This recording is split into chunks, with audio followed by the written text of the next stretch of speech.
Facebook and Instagram. We are live right here with Park Right Here Woo! podcast, relaunch 2.0.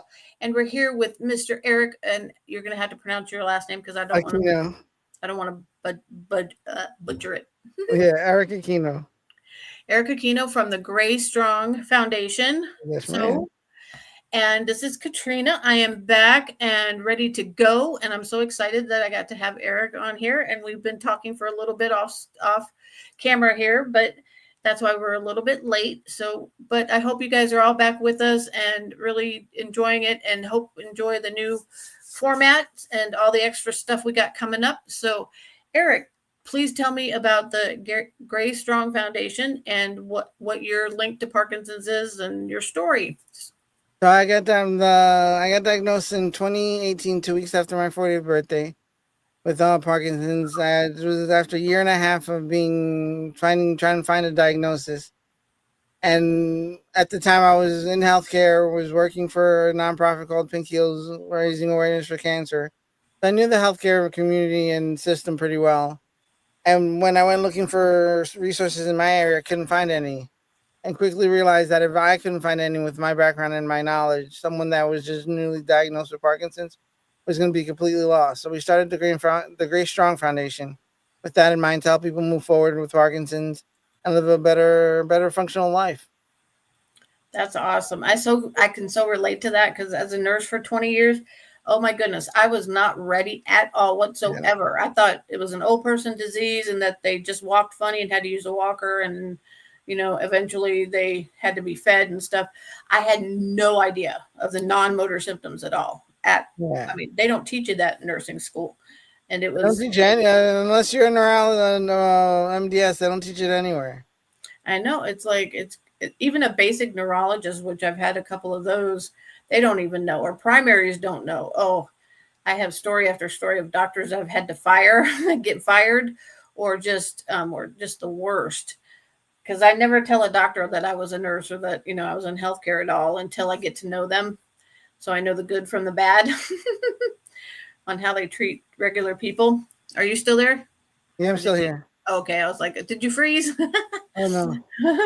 And but yeah, oh goodness gracious. But what really is your heart for the Parkinson's community? What are your plans and your dreams, and what would you Oh love my to God, my do? plans and my dreams. Actually, I've never actually had that question said that way. So I have a couple of soapboxes.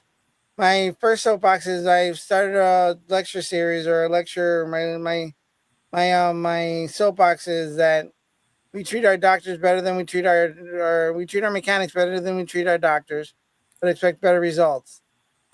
And getting diagnosed with Parkinson's is like you taking your car to a mechanic because you're gonna go on that trip of your life, and it's your brand new car, whatever your favorite car is. You give them the keys, they go check it, and they bring you back a 1982 Toyota Corolla two-tone fender with the falling ceiling. You know exactly which one I'm talking about, and they tell you, "Here's your new car." And here's your car, and you're like, "Wait, that's not my car." And they're like, "No, you have Parkinson's," and you're like, "Well, I have this journey to take." The mechanic's like, "You can still take the journey. You can still drive across country. You just have to stay off the highway. Have to pre-plan, get oil changes more often, rotate the tires, know how to pull over so it doesn't overheat." So whatever journey you're on when you get diagnosed with Parkinson's, you're still on the same journey. It's just you're doing it a lot slower. A lot slower, and you have to take a lot more rest stops. Pull over Yeah. to those rest stops a lot more often. And it's like especially young onset because that's what we both have, and so Yes. it's a I think it's a different it can be a different circumstance. It's young onset because we're at such different life stages than like if we were 80 and got first diagnosed than we are in our 40s like we were.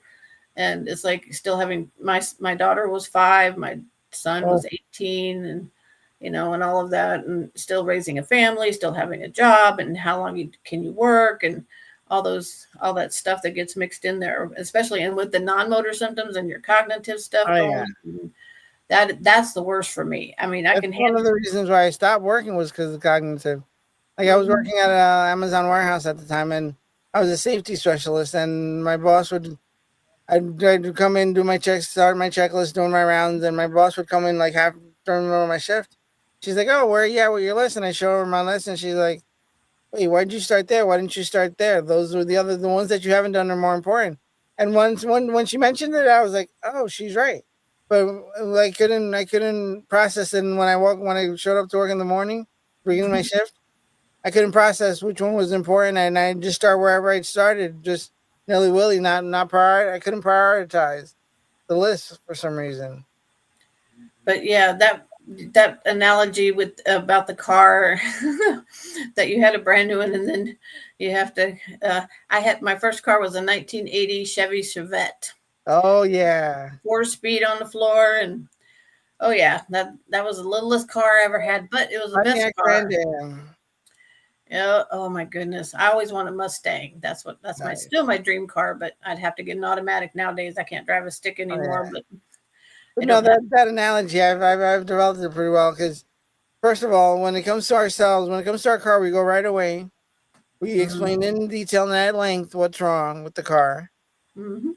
When the car doesn't, when they bring it back to us and it's not fixed, we take it back and say, hey, it's still doing this and this and this.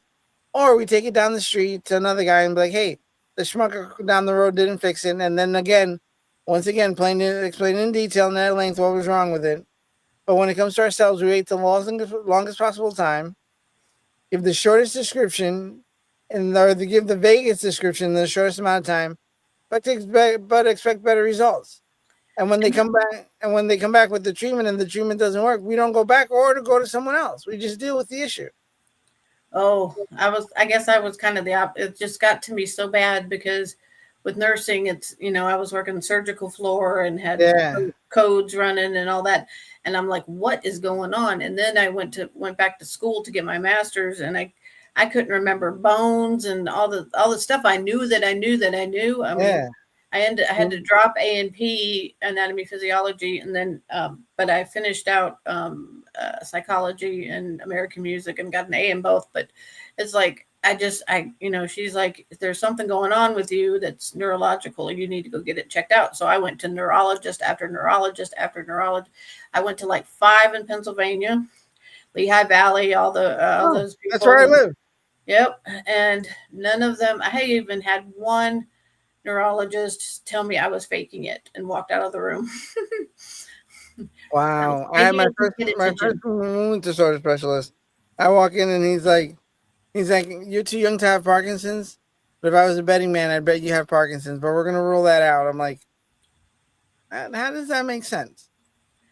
That's actually kind of how I was finally diagnosed. It was like I went through that, and then my husband got stationed at Fort Belvoir up in Northern Virginia, up near DC, and I saw 2 more neurologists. They still all they would focus on is the physical. They would say it was my neck or my because I have 2 rods and 4 screws in my lower back. They were saying that was the degeneration in my back, and I'm like, okay, if that is causing this, but what is causing the word finding? And that was a big thing for me because I'm a talker, and as most podcasters like us are. Mm-hmm. It's like, but the words were getting stuck between my brain and my mouth, and I'm like, it's that, and my memory is going, and I'm like too young for this. And so and finally my husband just got fed up, and he was working in the executive medicine clinic, which is where all the generals and Oh, all nice.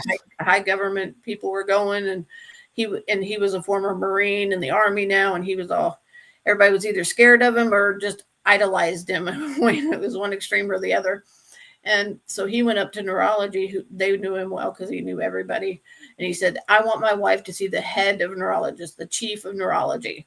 And I had an appointment the next day. And so I finally saw him. He was a civilian guy, and Mm. which is good because most military doctors do not deal with Parkinson's because, you get diagnosed with Parkinson's in the military, you're out. I mean, Yeah.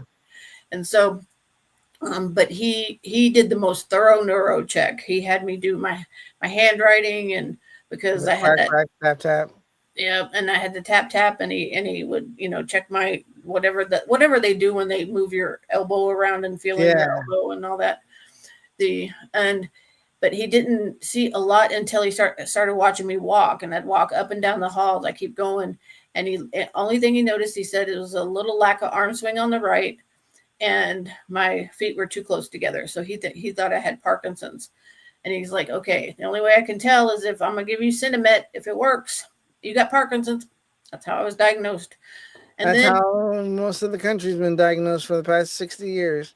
And then I go to Colorado a couple years later, and the neurologist says, "You're too young and you're female. I don't think you have Parkinson's." Of course, she did crap. I didn't tell her I was a nurse.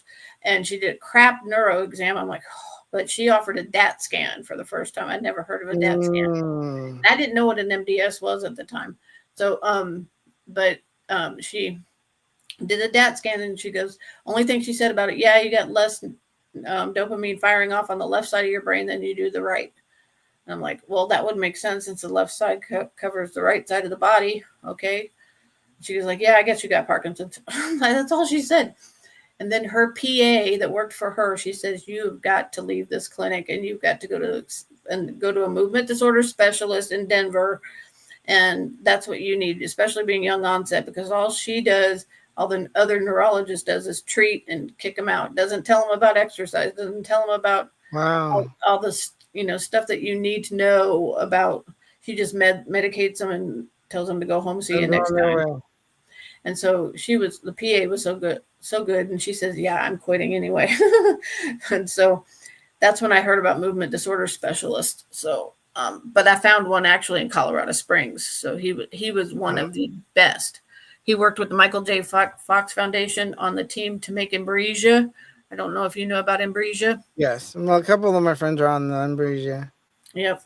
He actually came up with it. So he was on the team. And so that's the doctor I had. He was awesome. He came out of retirement to only see Parkinson's patients. Oh, wow. Yeah, for quite a while. Now he's fully retired. But he's helped start a movement disorder clinic at UC Health in Colorado Springs, which is the second largest city in Colorado. So, nice.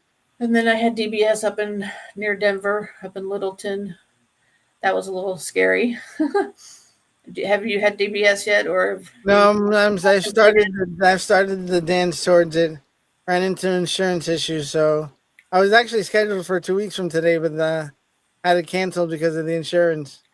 Oh no! Are they not authorizing it, or not at the hospital that I want to go to? Because I went one that's one's in the doctor that I want to do my surgery is in Philly, and they're not gonna approve. They didn't approve any of the pre-testing. They're like, no. So they look into it. They're like, yeah, they're not even gonna approve the DBS. I have to find a new place to. I have to interview new surgeons. Well, there's always UVA. UVA is not far from PA. In Charlottesville, the University of Virginia Medical Center. There's there's even a DBS clinic there. It's really, I love Dr. Dalrymple, my MDS over there. I love UVA. I see pain management there too, even though it's 4 hours from me. Ooh, child. Well, let's be honest. You're in Virginia, and your part of anything is 4 hours away. That's like the minimum they have to drive to get to somewhere. Oh, well, it's an hour because my daughter just to go to find a Target or a Five Below or Ross or whatever is in Bristol. So that's. I had a friend of mine lives in Rocky Gap, and a group of us we met in DC. He lived in Rocky Gap. It took us all. We got there way before he did, and he left. We all left at the same time, like 8 o'clock, 7 o'clock in the morning. He was the last one to arrive, and he never left the state. And he said, Yep, it's funny, and it's beautiful out here though. It's like it's gorgeous. It's gorgeous. He had DBS down in Wake Forest, so I went down for the week before and the week after to help him out and get him settled with him. And it was like I didn't want to leave. Oh, it is. I can see the railroad tracks from my window right now, and then the creek is up there, and then the hollers. Yeah, no, like I said, I'd go visit, but then I wouldn't leave. You're more than welcome anytime. Well, we're a good hideaway. You can hide away for as long as you want. And my son and his family is going to be moving in next door. We bought the land next door, so. Oh, nice. That's what I need to find. I keep telling because his dad owns a cattle farm. I was like, tell your dad just to give me an acre. That's all I need. All I need is an acre. I'll be fine. Take the more obscure, as long as it's by a road, I'll take the more obscure corner of because I think it's a 200-acre cattle farm. Like, all I need is an acre. Just give me an acre somewhere in the corner. I'll be fine. He laughs every time I tell him. Like he doesn't. I don't think he believes me. So what would you say is your dreams and aspirations to do either for the Parkinson's community or yourself in general? Um, I call it. I want to be the face of EMS when it comes to Parkinson's because there's a big gap in Parkinson's in the EMS field. Being an Mhm. ambassador for like the Davis Trinity Foundation, the APDA, the PMD Alliance, Michael J. Fox Foundation, and Parkinson's Foundation. I realized that all the education that they were doing was targeted for the nurses and doctors in the hospital. But when you Mhm. take a look at the statistics, 44% of the admissions, or 44% of the admissions to the hospital come in by ambulance. Mhm. So all the education that they want them to teach the patients or the patients to do before they get there it's about an hour and 45 minutes late. And Mhm. I was in EMT for almost 20 years. And one of the last calls I had at the one place where I worked at, I almost got me fired. It was after I got diagnosed. I was doing the nursing home dance with this lady. She would get admitted for 30 days. The insurance would stop paying. They'd bring her home. The family would try to take care of her, and they couldn't, so they called on Monday. Monday was my regular shift, and I would taken her, and her name, we'll say Mary for the sake of conversation. I was taking Mary in for like 6 months consecutive, 6 or 7 months. The last time I saw her, I heard the address, and there was like, oh, possible UTI, hallucinations, tremors. I'm like, oh, that's Mary. I'm like, I'll take it. Just to be a last call. I get there and I walk in, and the minute I see Mary, she is fussing with the like imaginary glasses, and she looks like my grandmother because my grandmother had Parkinson's. I was like, no.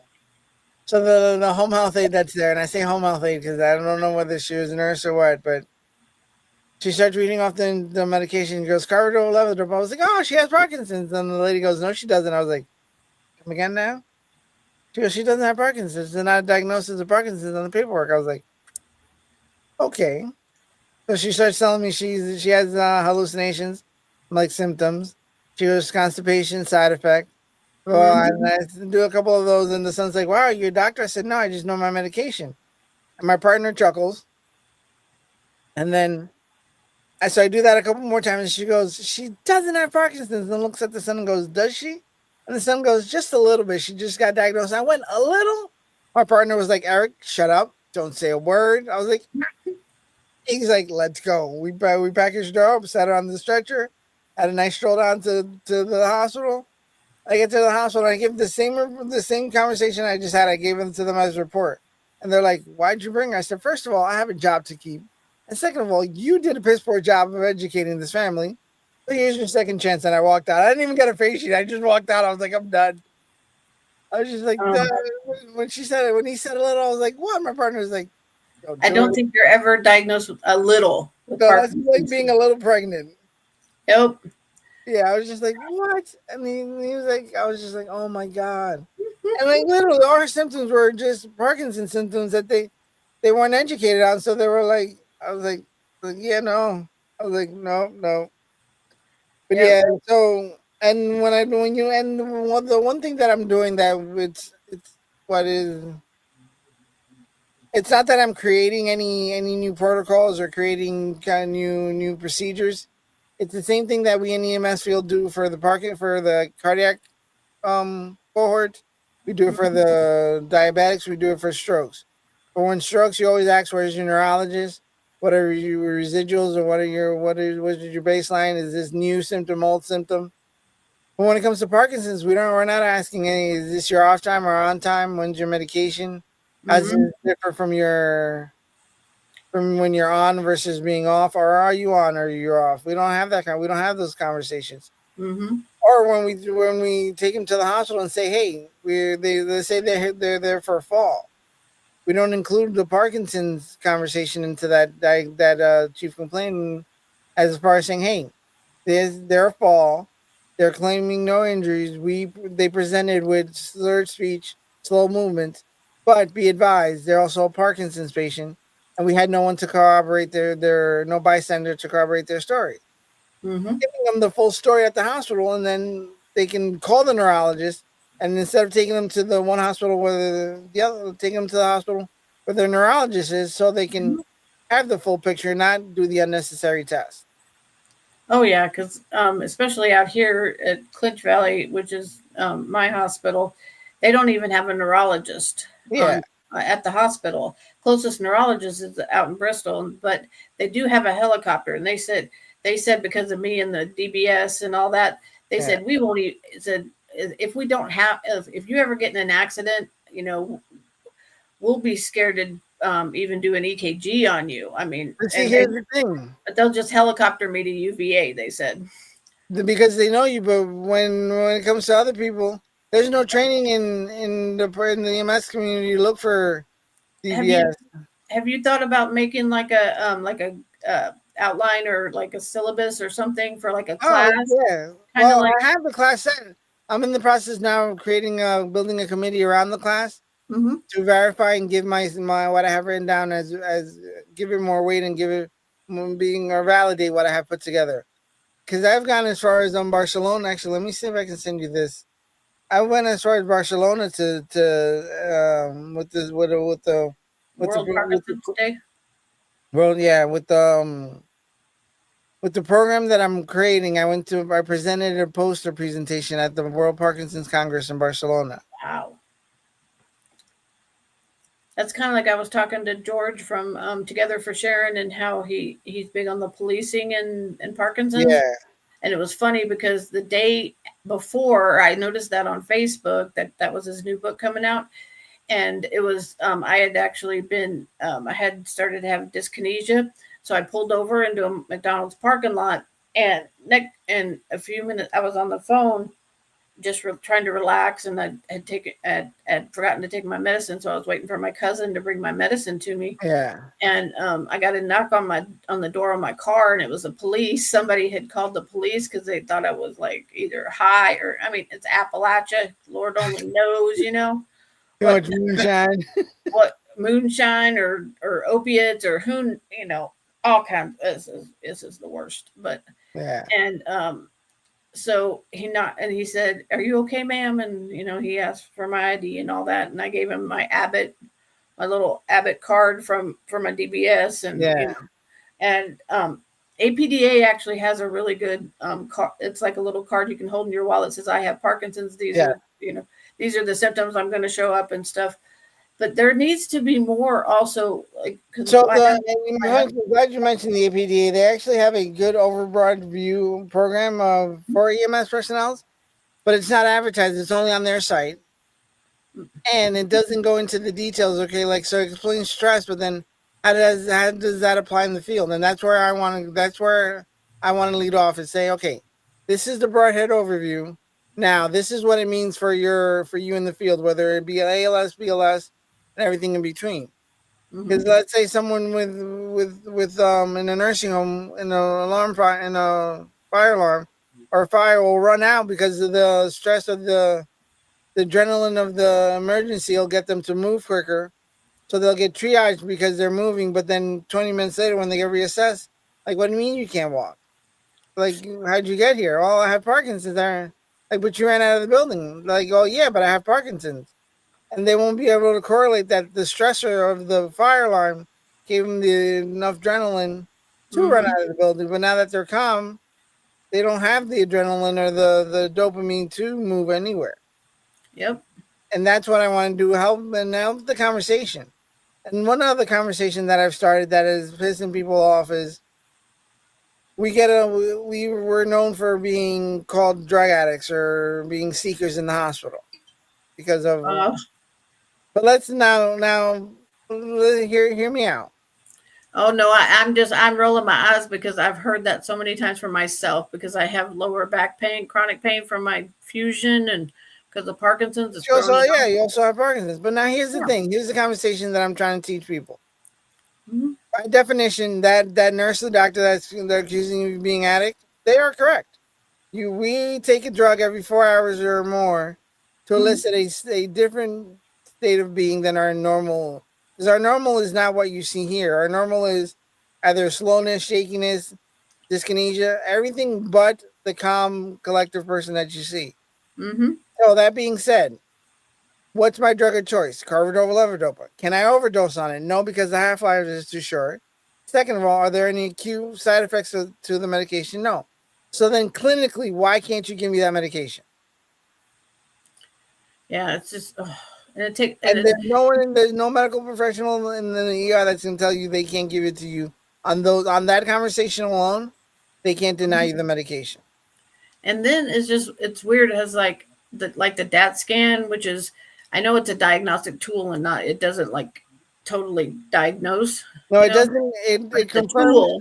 it doesn't diagnose. It confirms the diagnosis of. Yeah, But it's so expensive. It's like the guy told me, because he wanted me to do a dry run because I was claustrophobic to the point yeah. where I have to take Ativan even to get in an MRI, and I have to take like 6 milligrams. I am, because I was in a tornado when I was a little kid, Mm. and a tornado came close to my house, and then thankfully went up in the air. But it's a fear, and I'm severely claustrophobic, and I've crawled out of MRIs before, so yeah, it's no joke. And so he wanted, because the TV or the little screen that they have to do the CAT scan is like, it comes really close to your face. So he wanted to do a dry run because the medication that goes in was like $25,000, and I'm like, holy man. Yeah, the medication alone is 25,000. You had the imaging and all that. It's for $50,000. The imaging, the doctors, the who's going to read it, and all that. Yeah, it's like, but Yeah. I'm blessed because my husband active at the time was active duty military. Now he's retired, 100% disabled, but he mostly has PTSD. So I'm his emotional care partner. He's my physical care partner. That's just, it kind of works. So we're going on 19 years this year, Nice. married. And so, but he was a combat medic, and he's an EMT as well. So it's like Nice. he would relate to everything that you're saying, because he gets so frustrated. I mean, he almost got himself in trouble because he was fighting with a captain who was like, he was like a new resident right out of med school practically, Yeah. and he thought he knew everything. And I had appendicitis, and Oh, they were trying to avoid surgery because surgery and Parkinson's don't go well together. no. And but this doctor didn't know diddly about diddly. He did not listen. He only cared about what he had. What Only way I had, can what he describe had, is what God the complex. screen said. Yeah, the stupid God complex. And it's like, I told my husband we sat him down the next day because he's like younger than my son. So I told him he had to use his listening ears. I really did. I said, that's your problem. I said, you may be a good surgeon like everybody says, but you are not a good doctor, because it takes, to be a doctor, you have to listen to your patients. Mm-hmm. The fact that you would not give me my Klonopin at night because I have REM, sleep behavior disorder, and I have very vivid, horrific nightmare dreams, and I in REM sleep I'll fight and I'll lash out and all this stuff, and I'll end up with bruises I never, I don't remember getting. And and he put me through that because he wouldn't authorize a Klonopin. He was late on the Rytari, carbidopa, levodopa, and it was just, he had me in a mess. And I'm like, I can only imagine. I said, I would have rather had the darn surgery, and then, yeah, you'd have gone through less side effects to the surgery than you did. Like, my husband would ask him, what does she take Klonopin for? And he's like, oh, anxiety. No, she takes it because she has REM. I mean, my husband was woo. And even though he was enlisted and this was an officer, he didn't care. He was like, and we talked to his colonel and stuff too. And we know he got reamed out because he did med errors too.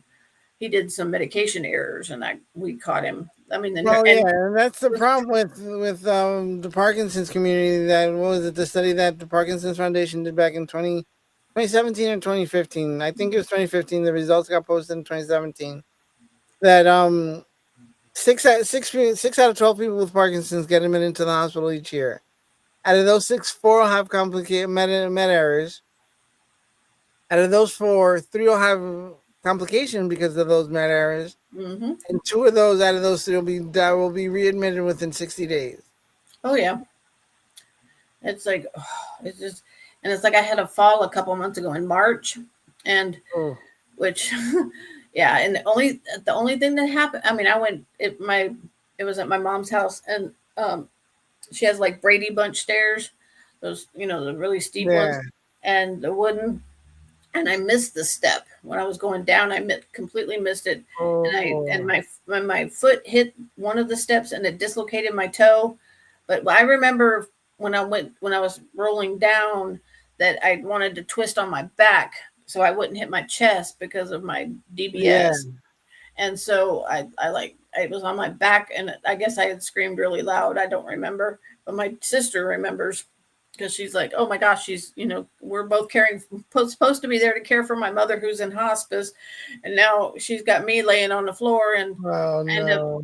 2 weeks in the regular hospital. My left leg my knee went down on a ceramic tile. Whew. But luckily nothing was broken, nothing. I mean, I spent 2 weeks in a rehab hospital, and I went from a wheelchair to a walker to cane, and now I'm back to independent. So Nice. it's just like, but they were really, really good at Riverside. I have to say, I don't know if you know Riverside and Newport News. They actually have a Yeah. support group at Riverside, and there's some nurses in it and stuff that are Yeah, there. dude, that's not too far from or I've gone the past few years to they hold the Parkinson Symposium down Mhm. in Woodbridge, Virginia. Yep, that's in Northern And yeah, Virginia. Yeah, and it's outside yeah, Fort Belvoir. yeah, right. Princeton was it? Prince something County, Prince William. Prince William County. Yeah, Hmm. yes, I've heard of it. And yeah, no, they have a good that whole Virginia area down there has a good Parkinson's program, even to where the VA has a Parkinson's program at the VA. The what was it called, the Paterack? Yeah, the in Salem. No, this one's in Virginia and And near Woodbridge. oh, okay. Because once you get west of Charlottesville, that's when you lose it. I mean, from the west of Charlottesville to where I am to the border. It's like once you get in the Appalachian Mountains, there's like no resources at all. Oh, I did. there's barely any hospitals, let alone resources. Yeah, I met a guy through Facebook. His name is Rocky Hill. Nice. And he's out fixing bridges now that were washed out in the flood a couple months ago. Yeah, He's out with the foundation fixing bridges for free because people are stuck up in the hollers. And I mean, this is I like, can imagine. and so he's a really good guy, but he owns a new gym that just opened up not too long ago. Him and his wife founded a gym, and he was very interested in being certified for Rocksteady Nice. boxing, and so we're working together to also get more gym owners and people because he knows people on the town council and all this, and so he's hooking me up to get Nice. resources out here and get people certified for exercise programs Oh and yeah. physical therapy and all of that because there's none of that out here. And I love Mm. dance, and so I'm trying to get dance instructors for dance for PD out of New York, or get Have you made contacts with any? not yet. You'll have That's one after this call. oh okay. That's awesome because I love their program. I have it on Yeah. DVD and I use it, and I love Body Groove as well. Misty Tripoli. That's not Nice. it's not like for Parkinson's Yeah, specifically, but it but works.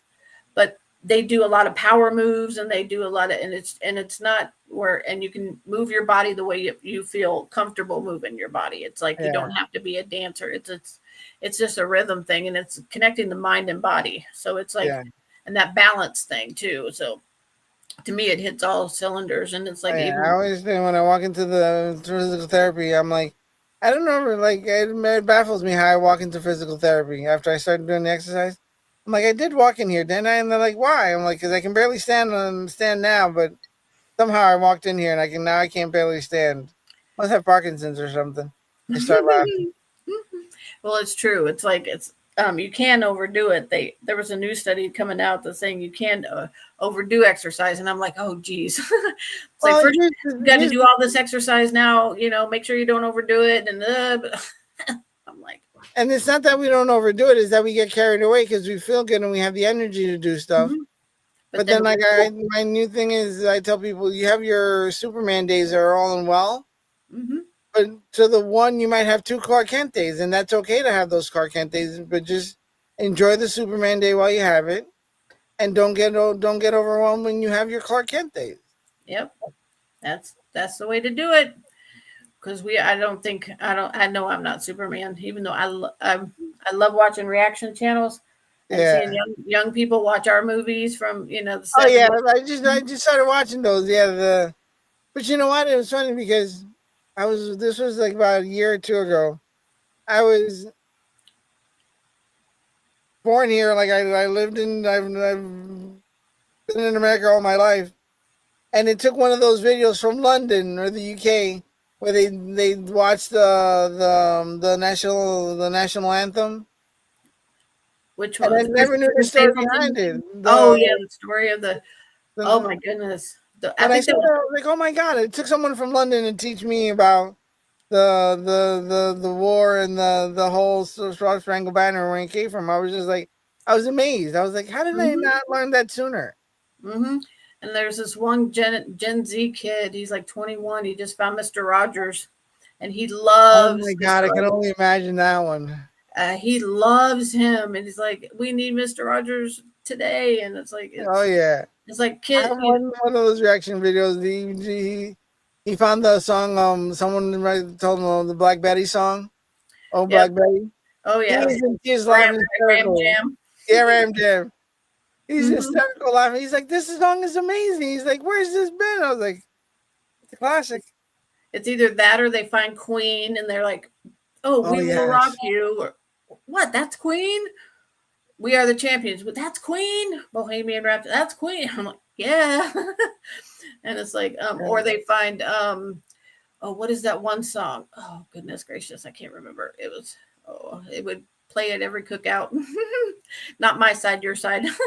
yeah. um, it's, oh, I'll have to tell you. I'll have to find it. But oh, what's Hall and Oates is another Oh one. yeah. Another one is we drove down. So when I started What? my journey, I decided I was going to do more, and so I was involved with the Boy Scouts beforehand. Like I Mm-hmm. started planning more trips, and we were supposed to go to New Mexico for the Cimarron to do the hike up there, but it was the years of the fire. Mm, So we went to the Summit Bechtel Reserve in West Virginia. mm-hmm. Can I tell you, a group of teenagers at the time, this was back in 2017, 2018, 15 and 16-year-olds singing All Country Road for 3.5 hours, the most amazing thing ever. That's the Me and my friend song. were like, first of all, I can't believe that that's the song they're singing. And they all knew the words to it. I think there was one, and it's probably my kid. There was only one kid that didn't know the words to it, but I was just like, and they literally they entertained themselves singing that song for the 4.5 hours it took us to drive down to West Virginia to I was like New Gorge something. Is that? Oh no, that's Colorado. I was thinking of Royal Gorge. That was Yeah, Colorado. but yeah, and then it's funny that and then it shows how well the music and how meaningful the music was back then that it's still impacting people now. Oh, I think one of the greatest reactions is when there's Bismatic, I think his name is, and he reacted to "Staying Alive," and Oh he my always god. thought that was sung by a black person, and it's like, oh, just the reaction is hilarious when they see the Bee Gees. Oh yeah. Oh, the He's one like, guy he listened to. Oh no, that was there was another one that he listened to, but he's like, this is the white guy. And he's the black guy, and he goes, this can't be a white guy that's singing. He's like, no way, like no way. He's like, that's all he kept doing the whole 3 minutes of the video. He's like, no way, no way. Someone's fucking me, no way. I was like, I yep, remember, I just that Bismatic reaction sticks in my head. He's like, this song was in all the black movies. yep. Staying Alive. It's like, oh, yep, those boys were. Oh my goodness, staying. And then when people react to the movie Saturday Night Fever, they're not realizing that is a dark film. Oh yeah, It can be dark in places. It's not a happy musical like Grease. yeah. No, definitely not, definitely not. Yep. And then people watch Jaws for the first time and they're still scared. Because I remember watching Jaws and I was like 10 years old. Oh my It was god, a that was double a feature. terrifying movie or traumatizing movie. That was the double feature, but Jaws and the first Alien. And I was 10 Mm. years old, so that would have made my sister 6 and my brother 5. And we were all went to the drive-in as a family and watched both of. I mean, I'm like, Mom and Dad. One that I would like to see someone reaction is Tremors. Oh my goodness, yeah, That's there the are first thing there I are. saw at the movie theater was Tremors in New York City, nonetheless. That one has definitely been reacted to, so you can find some on YouTube I'll have for to look sure. for it. Yeah. And it's like that or Blazing Saddles. Oh my God, that's another class. That is the Yes, Princess Bride too. yep, that's another popular one. But it's like Blazing Saddles comes out, which you could not make today No, because no, that would no. be canceled. Half of the movies we saw, no more than half, we couldn't make them today. Like I Any Mel don't. Brooks movie, Oh my God. I don't anything know with how Saturday Night Live managed to stay alive and make it Steve through. Martin, the Yeah. jerk. You remember the jerk? His first, like the first words of the movie, he was like a bum and he was, on an alley somewhere and he's like, I'm going to tell you my story. He goes, I was born a poor black child. And it was I just and Bill Murray, some of Oh my God, the Blues Brothers and all those. It's just Caddyshack. Caddyshack. Even the Ghostbusters. They tried to do the remake, and it fell way short from the original.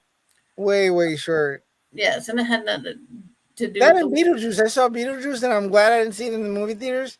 That had been highly upset. They tried to do too much within a short amount of time, and I was just like, they couldn't leave well enough alone, and they had to make a sequel. I was just like, oh man, Oh, horrible. they've killed. Oh, my childhood was sci-fi, and so I've been blessed to see every single original, not the spin-offs and all the extras, but the 4, 5, and 6 of Star Wars, Yes, and 1, 2, and 3, and then 7, 8, or 7, 8, and 9, or yeah, yeah, 7. 7, 8, and 9. I've seen them all in the theater, well, or the drive-in. Nice.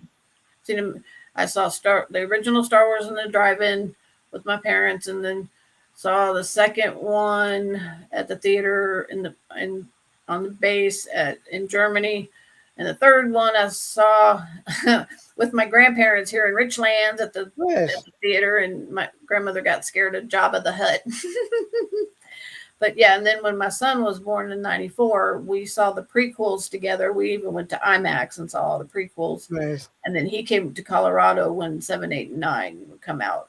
We saw them together. So we've seen like 6 of them together with my There's son. this comedian that's like, she's talking about the generations. Mm-hmm. She's like, millennials, it's not your fault. It's not your fault the way you are. It's because you had Jar Jar Binks in your Star Wars. I lost it. I was crying hysterical. I was like, that's just mean. Oh, have you ever seen the real Slim Sherry? She's a Oh Gen. yeah, yeah, I follow her. She's hilarious. Or John, was it Kyriakis or something like that? He's hilarious too. He's one of the Gen Xers. I might recognize him by face, not by the name. He, They he like know Jim Shady. he wears like Conjunction Junction t-shirts, and he Ah, yeah, I and think I know who he is. he'll tell about your cartoons, the old cartoons we used to watch, and I'm Oh like, yeah. goodness, Saturday mornings Oh my God. with Hong Kong Phooey and all that. Oh my Oh goodness. yeah, and Romper Room and Yep. Mr. Rogers. It was just one The of those. Electric Company. Then yeah, then I was just saying the national anthem played at midnight and your TV went gray. I told that to my kids. They were like, "What do you mean the TV went gray?" I was like, "That's it. Everyone went home. There's no one at the news stations to put anything. Like they I played the remember national when anthem and CNN came out. I was like probably 11 or 12, right before we moved to Germany. And yeah, that's when we first got cable, and they had CNN and Nickelodeon and all that, and MTV. And well, no, they didn't have MTV. I moved to Germany when MTV came out. But actually, my cousin was in an MTV commercial back in the somewhere in the mid '80s, late '80s. It's the one where the little girl gets her TV for her birthday, and the kid goes, "She gets her own TV." And she's like, no, it's MTV. My little cousin's the little kid that says she gets her own TV. it's like, oh my goodness. It's like, I think that's what helps get us through some of the days, because Oh seeing yeah, those reactions. And I've actually thought of like on YouTube maybe reacting to some of the reactors because I've watched them for years. Nice. And some of them are just so hilarious when they, oh my goodness.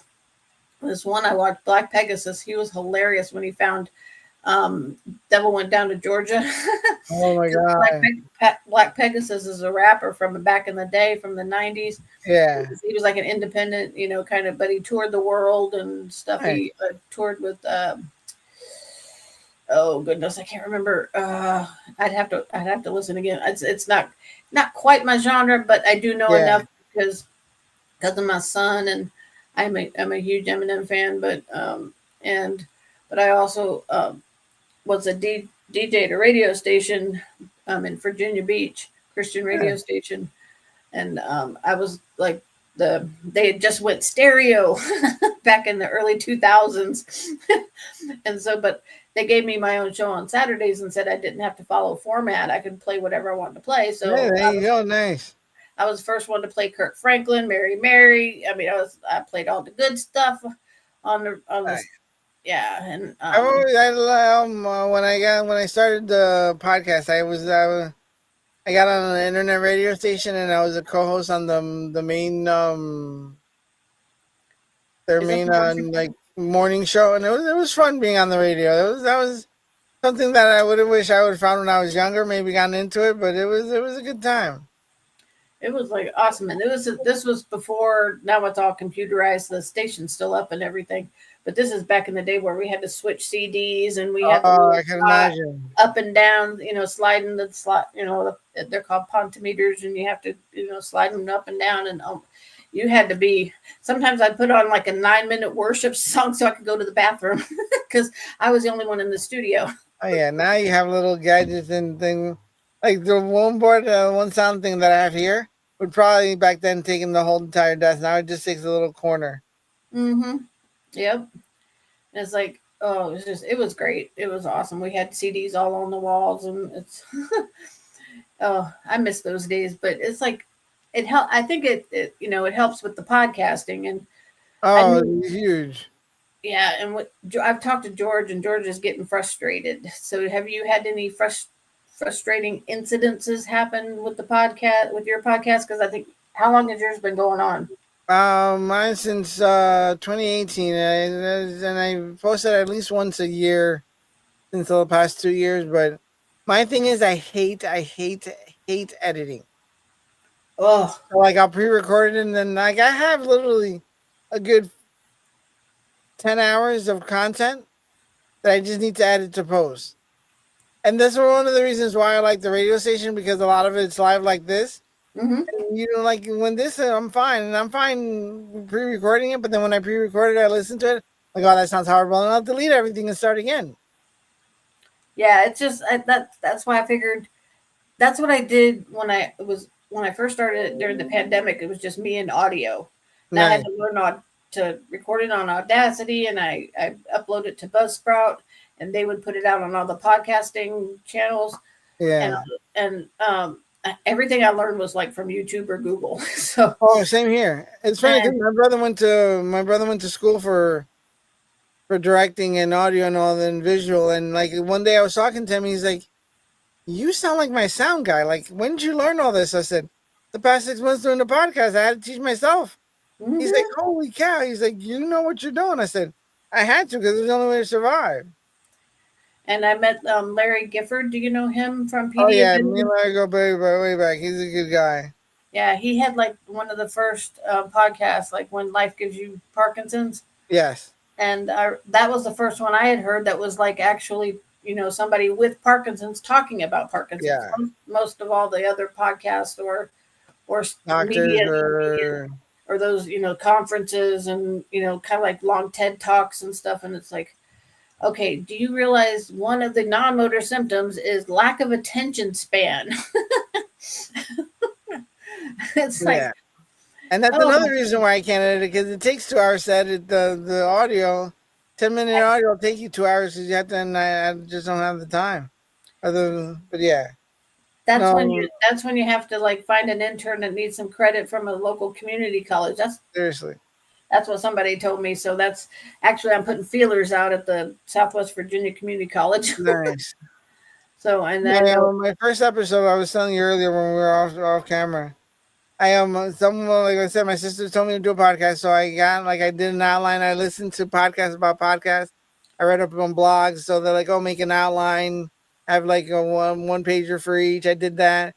I had I had my outline on my desk, had all my papers around, a little interface about this big with a mic, and I'm reading. I'm going through it. I'm reading. I'm taking my paper, putting it down, picking up the next one. Like, oh, that was good. I look at the audacity meter at the bottom. 9 minutes and 32 seconds. I was like, what? I was like, dude, no. I was so mad because I thought I was speaking for like about an hour. I was taking my time reading every line slowly, and 9 minutes and 34 seconds. I was like, this is, and I just posted it. Excuse me. So the like waited a month. And I was like, all right, I'll pick a topic, but I'll just speak on the topic. And when I did that, I went for about 45 minutes. I went about 25 minutes. I was like, oh, okay. I can't restrict myself, but I can also need a topic. And so yeah. that's I mean, what I do is I keep it very relaxed and chill, and Oh yeah. I let the guest, or like if I'm thinking of starting like having guest panels about a subject Oh maybe. yeah. I like actually the she's the Abbott representative, because I had to have one of my batteries changed Yeah. in March. And when I had met her at the Roanoke conference in November for APDA, Nice. and I met the Abbott representative. I met Boston Scientific representatives for Virginia, and Medtronic, because those are the only three companies that do DBS. Yes. And so, but I met my Abbott rep. She is so nice. Andrea is so awesome, and she was there in the operating room with me. She was there before, and she waited until I got out of recovery. And It's funny you say that because my friend lives in Rocky Gap and he got Boston Scientific and he was having an issue. Yeah, they are pretty good. He was having a problem connecting with the doctor and the rep. So I called my rep here. I was like, hey, listen, I need the rep for this area and I need to speak to him today. And so I got the information, called the guy, left him a message. My buddy gets a call the next one. He goes, we just got a weird phone call from a sport group leader. He goes, was his name Eric? He's like, yeah. He goes, yeah, that was for me. I need. I was like, and so he calls me up. He goes, thanks for the call. I said, I figured you weren't going to call and make a fuss, so I did. But yeah, yeah, no. because the guy from Medtronic I wasn't impressed with, but he wasn't very personable, I guess, and he was a nurse too. So I just found that Oh, kind of weird. But Boston Scientific, they took us out to dinner, oh, AP, listen, APDA, and the it was Boston Scientific whew. and the Abbott guy in my area are Mhm. like the Abbott and Costello. Like I literally have to separate them where I play. They were at my conference. I host a conference every year in April. And someone's like, "Oh, are the Medtronic or the I have a DBS reps speaking?" And they both stood up. I was like, "You two sit down. You're not going anywhere. Stay in the corner." And they literally talked about what they were going to say for another 20 minutes. I'm like, "I told you weren't talking. Why are we still having?" Like they're like two little kids. They're great guys and well versed in their respective devices and very smart guys, but they're just they're just a bunch of goofballs sometimes. Yeah, and it's very she told me there was a lady who is going through the initial stages of getting DBS, and she's trying to pick like one of the companies.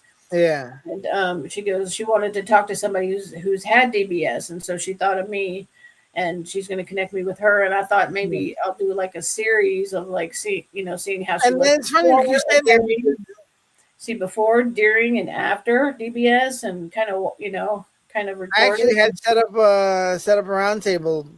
I'm actually setting up a roundtable. I've got two people that have Boston Scientific. I know two people that have Medtronics. Now I know a second person because I was looking for a second person that had Abbott. And we were gonna have like a roundtable, just not even mention who has what. Just talk about what their experiences was before, during, and after, and Hmm. vice versa, and just have a conversation, a realistic conversation about the procedure and the real expectations and the real results from it. Yeah, mine will be a little different because, well, one, I have Abbott, and it's not as common out here on the East Coast. They're now just starting to really come to the East Yeah. Coast, but I had mine done in Colorado. So, and I had it done by Dr. Vansicle, who is like The name sounds he familiar. he's world renowned to do the DBS with the robot, where the robots place the electrodes, and Mm. you get to be asleep for the whole thing, and that to me was like, amen. I don't want to be awake. Yeah, I do. Oh no, oh my goodness. Well, he said that the robots are more precise within Yeah, millimeters of where they need to be, and the way they map it and stuff is a little different. They you take an MRI under anesthesia the day yeah. before your surgery, and then they map it, that day, the very next day, and um, but he actually had a PhD in or biomedical engineering, Oh, nice. and he decided to be a doctor, and then he decided to be a neurosurgeon, and so he's got patents for Oh devices no. for epilepsy surgery of the brain, and or devices for epilepsy, and he goes around. He said you need to go to UVA. He recommended UVA, Oh, nice. and because he goes there and helps teach, he's trying to get more people. He does more DBS than any other doctor in the world. He And he did because I have to see one of the guys in my support group was thinking about DBS. I want to say he teaches at UVA too. Oh, that's awesome. Yeah, Yeah, I'll have to ask him about it. and the neurosurgeons over there are really great. I mean, they had to replace my battery, and it, well, the reason I like Abbott is their new battery is like fits into a tablespoon, Yes. and it's good for another, and it's the rechargeable one. So I have one rechargeable one and one non-rechargeable one. Now they're odd, but and this one is about They didn't old take one. out the non-rechargeable one. Yeah, that's my original one, and it's about this No, big. no, no, I'm saying, but they didn't take it out. They just left it in there. No, they took out the old one, but I have two separate systems. I have bilateral. I have Oh, two separate systems. So that on makes very sense. Abbott gives you an iPhone, so you can change the frequencies on They it. used to give you an iPhone. They just switched to Android. Oh, did they? Yeah. Oh, well, that would help. But it was funny. She said, what was it? Oh, it fits in the size, and it's good for about 15 or 20 years. They said probably Yeah. over 20 years before it would have to be replaced. I'm like, that's good. So I'll get the same kind when I get this one. And Nice. the biggest thing about difference about Abbott is that on their devices, you have the remote, like a telehealth kind of thing, where you can be with your doctor and they can change. Even if my doctor's in Charlottesville, Nice. 4 hours away, they can connect through Wi-Fi and everything, connect Yeah. to my DBS, and they can adjust my DBS, over remote. And they're the only ones that do that have that capability. Is Nice. Abbott. So, and also the reps are I love the Abbott reps in Virginia. Good to know. Good to know. So, what kind of things? What is your plans for the future and for the podcast or your own Parkinson's journey? Um, I'm literally just becoming a more bigger advocate, reaching more people, and helping more people move forward with the disease. Whether having someone call me at 3 o'clock in the morning because they're having issues, or just speaking. I love presentation. I love speaking in front of crowds and teaching people. I speak at the local college at the PA program. I'm working with the PT department and now nursing and speech do presentation because I tell people that healthcare is broken, but it takes and it's we as patients have a responsibility that we don't do in, as well as the doctors, because my car analogy is one of the big things that I do, but I also When people are like, oh, my doctors don't talk to each other. I said, okay, when you have a house, when the electrician needs to come and put up wires, but the plumber has to not does till 10, but the electrician wants to come at 9. Do they talk to each other? Do you foster the conversation? Oh, that's different. I'm like, how is that different? I have two people that work for separate different departments, working on the same house. But they don't talk to each other, but you facilitate that, but you don't facilitate that when it comes to your body. Because it takes a village. It I'm does. very I'm very lucky to have a really great local doctor because Yeah. I was kind of worried about that because of where I And am. unfortunately, some people don't have that because I always advocate you interview your plumber, you interview your electrician. Why don't you interview your doctor? Yeah, and you don't have to take the first doctor they give you, even if you have really strict insurance or you have to get Yeah. referrals and stuff. You do not have to. If you don't like or you don't feel comfortable with your doctor, please just my And best that comes advice. with any services in Please. healthcare. I always say we spend when it comes to I like to call them the triplets. When it comes to PT, OT, and speech, we spend 45 minutes to an hour of uninterrupted time with a healthcare professional. Hmm. And what do? We talk about the sports game, the high school football game, or we talk about the burger down the street, or I'm like, no, talk about what ails you. Have that provider send emails to whoever and their mother, because by design, not by fault of any doctor, they'll check that therapist, physical therapist email at night. Let's say you send an email and your therapist sends an email. They'll check the therapist first, and in the morning, where they'll wait to the end of the day to check yours. So now that message, the same message that was delivered by you, is not is and delivered by the therapist is going to resound more and be more likely to be remembered if it was received from the physical therapist than it does from you. Oh yeah, it's like I and my PT and OT. Well, they connect with Dr. McVeigh, my primary doctor, Yeah. and he always sends like my labs, my every 6 months labs. He always sends them to UVA, and then UVA will send everything that after appointments there, they'll send it back to Dr. McVeigh. So they do That and keep a it. little trick that I like to teach people is the one about emailing to your physical therapist or speech or OT. But at the end, like sometimes like for like your situation where you have two different teams and two different systems. Hmm. I haven't yet to, and I've been in healthcare for 20 plus years. Every doctor's office gives you a visit summary at the end of the visit. Before you take that, if you don't have, some people have it on their phone, on their app, but they'll ask if you want to print it. Say yes. And before they hand it to you, be like, hey, can you fax it to so and so? One, because you're doing the faxing, you don't have to worry about signing any paperwork because you're giving them verbal consent. And two, now that other office has it and it came from another doctor, so they'll mark it as important for your next visit. Yep. And one thing that I've done too is like on what do you call it? My care or my chart app. Yeah. Um, I will message my doctor when my MDS, when anything changes or I'm having a difficulty because one, I will forget about it because, the memory issue.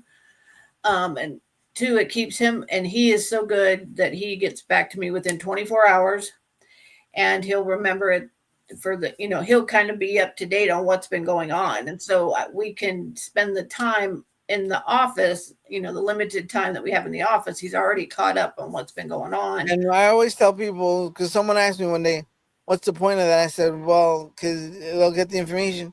But two, now you can hold them accountable when you go to the office and they don't have an idea what you're talking about. You can be like, hey, listen, it's documented on your electronic charting system that I emailed you twice about this issue and you haven't done anything to resolve it. Yep. Now you can hold them accountable and have proof. Yeah. And if I always say you are your own best advocate because you know your body more than anybody else. Yes. And If you don't know, if you can't advocate, you can still advocate to someone in your name so they can advocate for you. yep, because that happens a lot with me and my husband. I advocate for him, he advocates for me, and that's just how I it's worked. always say for a good care partner, you need to have when people ask me what should they have, what makes a good care partner, I said they have to be a good cheerleader and a good Hmm. snitch. Yep. And now when the people complain, oh, they're too much of a snitch. I said no. I say no. It's not that they're not enough of a cheerleader to counterbalance the snitching. So that's the problem. It's not that too much is a snitch, because if you're doing that many things that you need to be snitched on, you're giving them the ammo. Because if they didn't have anything to complain about, snitch about, they wouldn't be snitching. So that means you're doing something to give them the information too. But they also have to be a cheerleader enough to counterbalance that. That's like when I was diagnosed with Parkinson's psychosis because I was like seeing things and I guess my mood Yeah. was changing.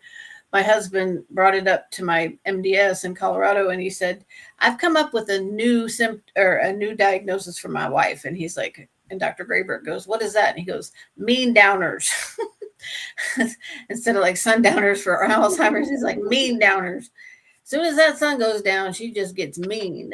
And Yeah. Dr. Graber said that's probably, when she's, that coming down off They're the, off time. Yeah. my coming off time. And so, and also she's like, she's seeing things and and that's, and if he hadn't have snitched on, about that, and it's like, I don't remember that all the Yeah. time. And, or I don't Well, that's realize. the one thing I tell people, because we were horrible communicators. And so the one time I got put on the medication, pramipexole, straight off the bat, because that's the one I wanted to do because of the dopamine antagonist. And I walk into the month after, I walk into the doctor's office, and my doctor's like, "Hey, how's the medication working?" I'm like, "I don't think it's working, to be honest." She's like, "Okay." She's like, "What do you mean?" She goes, "I'm like, I still feel the tremors." I said, they've never been inconvenience, or I couldn't, there's not something that I can't do, but I still feel them." And she's like, "Okay, anything else new?" I said, "Well, I've been waking up on, I haven't been needing coffee when I wake up. My mornings are more manageable. Like I'm less tired, more focused, more energized." And she's like, "So let me get this straight. The medication for your brain that you say is not working, but yet you feel more alert, you're more concentrated." I was just like, "Oh crap. Like it is working. It's just not working the way that I wanted to." And then I explained, like, when I do the physician assistant program, I'm like, the importance of that is that if I wouldn't have mentioned all the other stuff that I never attributed to the medicine, she'd have just taken me off the pramipexole. But because I mentioned all the other stuff that happened to be new since my last visit, she upped the medication. And I try to tell people, like, it can be life or death, or a matter of you suffering with something for another 3 weeks to a day just from you not communicating to your doctor. I'm like, listen, if your pinky toe on your left foot hurts every Thursday night, mention it to the doctor. Mm-hmm. Because saying it out loud, your partner will be like, "Hey, that's because I move it every Thursday because I sit in that chair and plug in my phone." But until then, you didn't know that it wasn't Parkinson's. Because I had a gentleman one time who had epilepsy for 10 years, walked into the neurologist's office, was walking out. The neurologist saw his right hand trembling. He's like, "Hey, why is your hand doing that?" He's like, "The meds." And the doctor was like, "No, no, there's no med that you're on that'll do that to you." And he's like, "Come back in here." And the guy came back in. He did the exam. He goes, "You have Parkinson's." And the guy's like, "What?" He goes, "Yeah, that's why your hand's trembling, because you have Parkinson's." But the guy always attributed it to something else and never told the doctor that he had the tremors in his hand. He just thought it was a side effect of the meds. Yeah. And so, oh yeah, that's so. What would you say to young on people with a young onset about when to quit work or any advice that you can give as a young onset?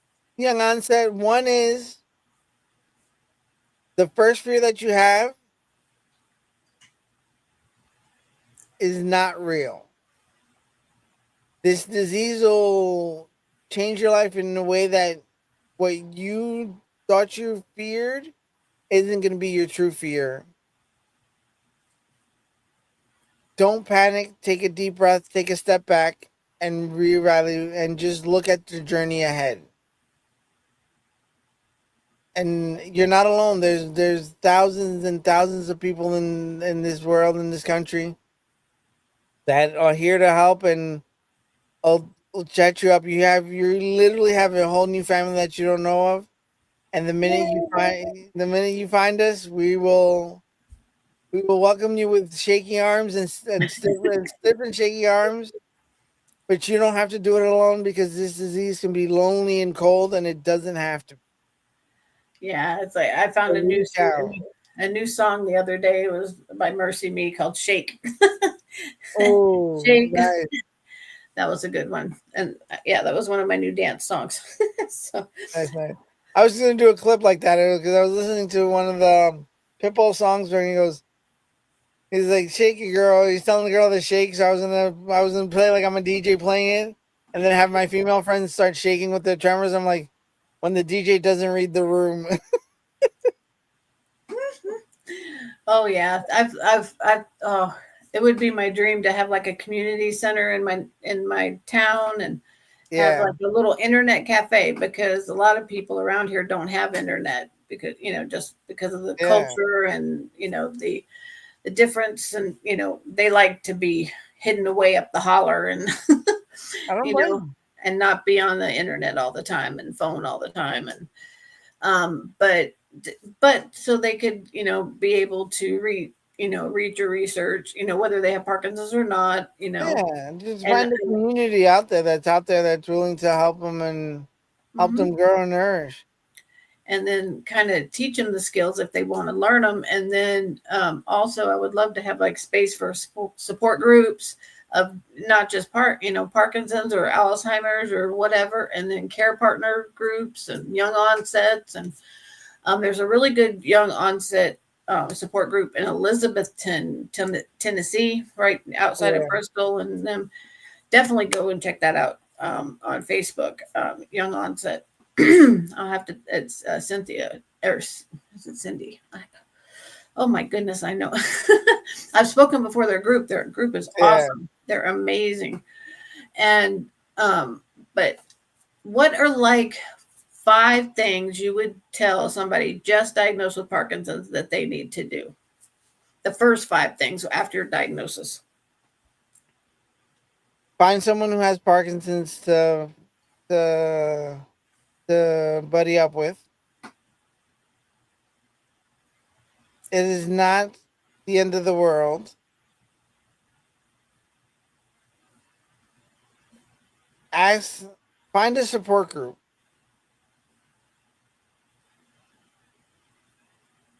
Learn about your condition. Like find the articles and do the research, not Google research, like actual like books and find out and connect with the all the organizations because every organization has their own niche in something, and probably every organization has a support or a directory of stuff. Sign up to Mhm. get their emails and read all the emails that you get from every organization. Because then the one thing is that not one organization, they don't never send the same thing to you. You'll always get something new and something different. And read up, find an ambassador for each of the organizations and connect with them. So, what would you say is your top five, or like websites or Oh well, like that are ironically, legit? there's five national organizations because there's a Michael J. Fox Foundation, Parkinson's Foundation, PMD Alliance, the Davis Finney Foundation, and the APDA. I would say like websites to check out would be like Mayo Clinic, Cleveland Clinic. No, no, check out the because like I'd say check out the After those, I'd be like, I'd probably oh put Mayo. after those. Oh no, Yeah. the reason I say those Oh yeah, I'd say those two. Yeah. because you also have to decide what your journey, how you want your journey to look like, how your Parkinson's journey wants to look like. If you want it to be research based, then you Michael J. Fox Foundation. If And you that's a want good them, way to get into like clinical trials and that yes. kind of stuff. That's a Michael J. Fox is really Or if good. you want to live well with Parkinson's, that's a David Finney. Davis Finney Foundation. If you want community resources, the PMD Alliance, Hmm. and so forth and so on. So like you have to decide what you want your journey to look like. Because if you just focus on one thing, you'll miss a lot. Hmm. So get a broadhead overview of what it is, and I can guarantee you, if you're newly diagnosed, This disease is nothing what you think it is. If you're less than a year diagnosed, you have no idea what this disease is, and it's just you haven't started living the disease yet. Yeah, it's just, and I would definitely say one of the first resources to get it would be Every Victory Counts manual from Oh yeah, Davis Finney. You can go on their website, davisfinneyfoundation.org, and you can order 2 books for free. They'll mail them to you, or you can download the ebook for free. And there's yeah, a separate book for care partners as yeah. well. I had a Or if you, I was going to say, if you ever need any, I got a couple cases behind me. I oh, can you give. and me both. I have them downstairs. Yeah, and And there's tons of literature from people with Parkinson's to people that are in the field that like there's always tons of information out there. But yep, definitely find an ambassador, find one or two ambassadors from the organizations and ask questions. yep, and definitely. Well, Eric, I think our time is, so I want you to do shout outs of everything you got going on, all your website, your every link that people can get you at, and any social So media. currently my links are I'm Trembling EMT on all my social media accounts. Trembling EMT. Um I have if you go to my website graystrong.org, you can find the link to my new coloring book. I did a coloring book. Oh, that's awesome. I started using it as a stress reliever, and I was like people were like, "Dude, you're like this cover? Like that's one of my drawings." Wow, that's, Background. and that is so good. I mean, that's so good to connect the mind and the body, Oh and yeah. artistic So is so important. it's funny you say that because I started. I'm gonna do it this way so I can. My parky fingers aren't letting me. So this first issue is it's mental health aware, mental health driven. So I have mental health quotes like this one is I don't know. It says it's your story. Actually, let me read it this way. Your story matters. Write it with love, and then it goes into explaining what the reason is, and then the next page is one of my drawings. Oh, that's beautiful. Yeah, and then it alternating. This one is I like this one. I'll read this one real quick. Rest is part of the progress, not the opposite. Rest is often misunderstood as the antithesis of productivity, but when in reality it is an essential component of progress. Just as a well-tuned engine requires downtime for maintenance to perform optimally, our bodies and minds need rest to rejuvenate and function at their best. Rest allows for recovery, reduces stress, and enhances creativity, enabling us to approach tasks with a renewed energy and fresh perspective. By incorporating regular breaks and adequate sleep into your routine, you can prevent burnout and maintain sustainable productivity over the long term. Embracing the rest and strategy for strategic goals for growth and ensure that your progress is not only consistent but also fulfilling and balanced. And the one thing I love about this is it applies to the caregiver too, because it's one of those things that we both as patients and caregivers we both need rest and stuff like that. But yeah.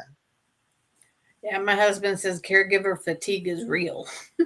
Oh, but see, here's the one thing because I got the opportunity to be a caregiver for my friend and be that see that side. It is real and it sneaks up on you very quickly, Mm-hmm. and it's hard to shake off. Yep. Very hard. So I my keeping with my car theme is when you're for the caregiver, you're the passenger on their journey. So until they pull over, you have to tell them that hey, I need you to pull over so I can take a break and take care of me. Yep. Whereas then also if you're someone with Parkinson's, you got to remember that your caregivers they're riding shotgun in your car, so you might have to pull over for them and say, hey, how about you take a break for yourself Mm-hmm. That yeah, Because caregiver it's burnout is real, real, real serious, and it yeah. doesn't. It's not giving its time in the light as it's due, because a lot of people are struggling because of it and not realizing that that's what it is. Yeah, I want to do a focus group on that as well and do like a series on caregivers because our care partners, as Davis Finney likes to say, and it's Yeah, like um because like with me and my husband, I'm his care partner for his PTSD and his you're, disability. yeah. I'm his emotional, he's my physical, and so we both feel, it's hard because we've known each other since we were 15, and Oh, nice. he said it's very hard to see, when I'm sick, and it actually makes him angry, and he's